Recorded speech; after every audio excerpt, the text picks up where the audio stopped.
Okay, so here we are with Chardonnay 15.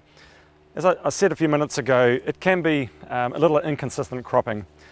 Last year we had a fairly light crop on the Clone 15 in Gisborne, or certainly in this block, so it's bounced back quite strongly this year. So this is a good example of 15 in a big year, so it's actually cropping more heavily this year than the Chardonnay Clone 6. However, the bunch structure, the berry size is probably is typical of what we see year in, year out. Nick, you got any comments you'd like to make about that? Yeah, for me, Chardonnay 15 is more like this and like this we see here with a lot of these little berries. So you can see the bunch structure is much looser than the 6 we were looking at before.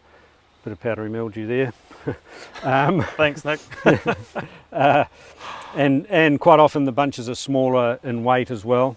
So, and as Jeff says, you know, you can get that variable flowering, which sometimes in Martinborough South you get a very poor set because of that. So 15 is not preferred clone because of that. It's more like Mendoza in terms of fruit set, can be quite low production. So in Gisborne though, quite good production here, probably a very good set this year. In terms of tasting, perhaps slightly riper than the Clone 6. Still quite green at this point.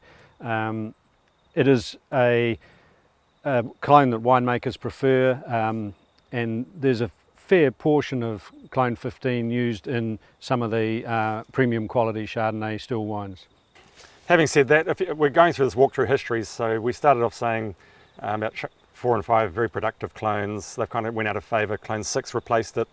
15 in the, I'm thinking, Nick, it must have been the early 90s when 15 first really came to the market. 1985, I think. It was imported in 85 by Alan Clark on behalf of the New Zealand Vine Improvement Group, but didn't really get to the market and start getting interest till the early 90s. Richard Smart. Richard Smart, sorry. Yep. Okay.